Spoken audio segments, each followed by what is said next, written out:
We have 3 artists here from 3 different states, Iowa, Kentucky, and Illinois. And we discovered a common theme in the work. In different ways, they're addressing 2 places at once. And it's manifesting in different ways. For example, Megan Stroech, she makes works that kind of deal with a formal acknowledgement of being in 2 places at once.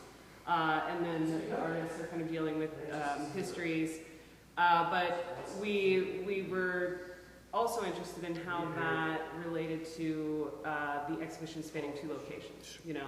So even when you're in one venue, the show is there, but it continues in another place. I guess just in terms of demo, it's kind of a first for us in that regard. First, in multiple ways, really. It's the first time that we've had an exhibition that specifically brings together multiple artists under a sort of curatorial theme. And then certainly the first time that we've worked with another space outside of demo.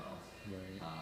So yeah, it's really sort of nice coming together of us on our end and the community engaging these 2 spaces, but then the artists and how they also, in their work, engage to perhaps metaphorical. Well, they said there was 14 feet of painting space. My name's Cody Arnall. I came here from Paducah, Kentucky. It's eclectic, but I think that there's like, themes of travel and themes of like my personal history that kind of tie these things together.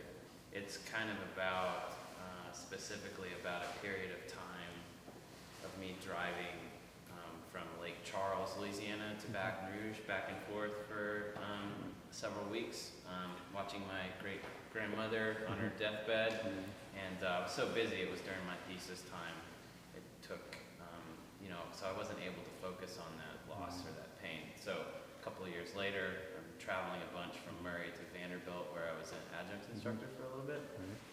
So in a semester, I was traveling over these bridges over Island Peninsula in Kentucky, and that kind of brought back all that memory of that time. So I was able to process and make a piece about that experience. There'll be 4 works in this gallery. There'll be 3. This will be an arch, a large Gothic arch, made from polyextruded styrofoam. Kind of a reference to building materials, but also a reference to this idea of male-dominating construction world, as well as to how things are built, and the arts and building arts, and how the Gothic arch can't stand without its buttresses. There's 2 Jesus heads that are in an embrace, kissing each other.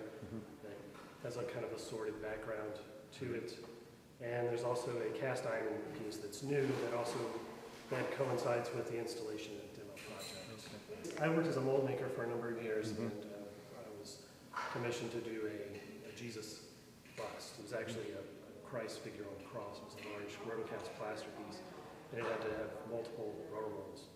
So to do what's called a proof of concept mold, meaning we know how to do it, they instructed me to build a bust or make a mold of just the bust. Okay. And I was rotocasting these pieces, and I was setting them on my workbench, and they happened to set in such a manner that they were kissing, which was kind of humorous to me at first, and then people in the shop began to get very, very upset, to the point where they were taking them off of my workbench and moving them apart, setting them on the ground so